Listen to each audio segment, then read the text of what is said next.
vu le canal de Tangori avec beaucoup de préoccupations.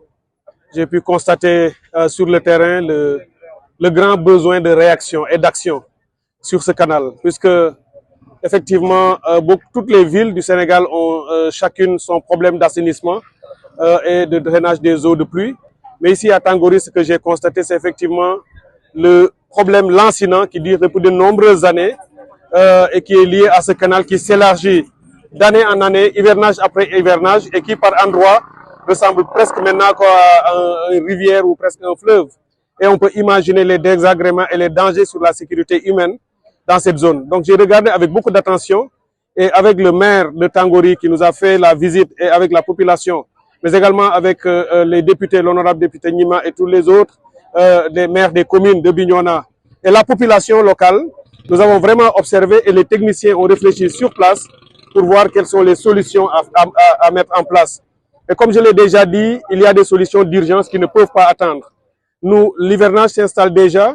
En plus des problèmes de sécurité, il y a même des problèmes sociologiques parce que quand le canal traverse et sépare maintenant des quartiers et des concessions à deux et qu'on voit des maisons qui peuvent tomber à tout moment et même des poteaux électriques de Sénélec qui peuvent aussi tomber, ça devient un problème très préoccupant. Donc, ce que j'ai donné comme instruction dans les meilleurs délais, c'est qu'on travaille à mettre en place des solutions d'urgence extrêmes pour faciliter le passage, mettre des ouvrages de franchissement et les sécuriser, pour que la population puisse, au moins pour cet hivernage, pouvoir vaquer à ses occupations avec le moins de désagréments possible et le moins de danger possible, parce qu'on a à cœur de préserver et de sauvegarder la vie de nos concitoyens.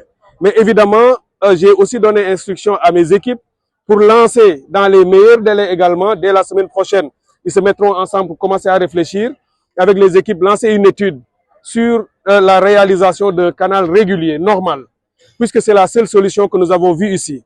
Mais évidemment, un tel ouvrage ne peut pas se faire en quelques semaines ni en quelques mois. Déjà des études dignes de ce nom, à la fois techniques sur l'infrastructure, mais également sur les normes environnementales et autres, tout ça prendra quelques temps. Mais évidemment, nous ferons tout ce qui est à notre pouvoir et ce qui est possible pour réaliser ici un canal régulier et normal avec toute la technique nécessaire afin de soulager définitivement la population de Tangori. Et c'est d'ailleurs dans le sillage de ce que nous avons appelé les solutions structurelles et durables. Vous l'avez entendu, le président l'a souvent dit, nous voulons une transformation systémique. Et quand on transforme de manière systémique, ce ne sont plus des solutions ponctuelles, des petits coups répétitifs et qu'on est obligé de reprendre sans trouver des moyens durables.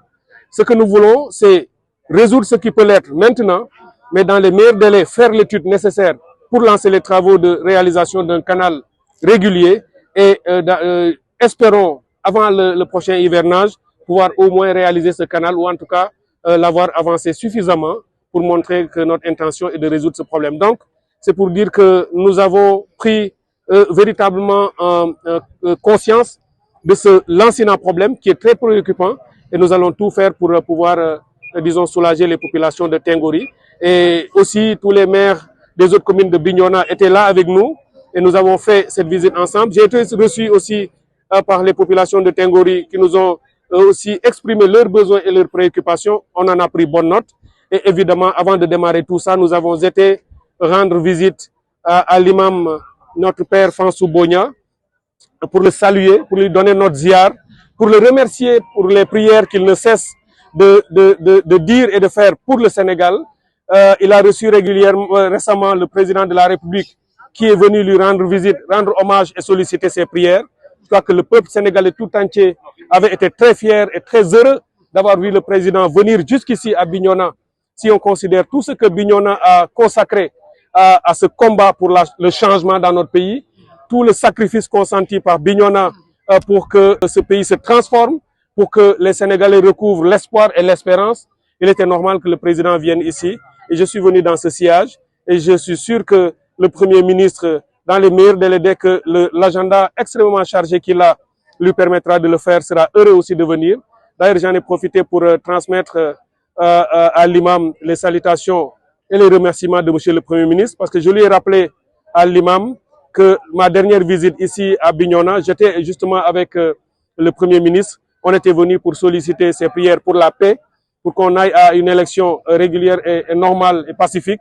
Et ce sont ces prières, j'en suis sûr, qui nous ont permis de réaliser ce que ce pays a pu franchir avec beaucoup de brio et que le monde entier salue. Donc cette visite de Bignona se termine ici.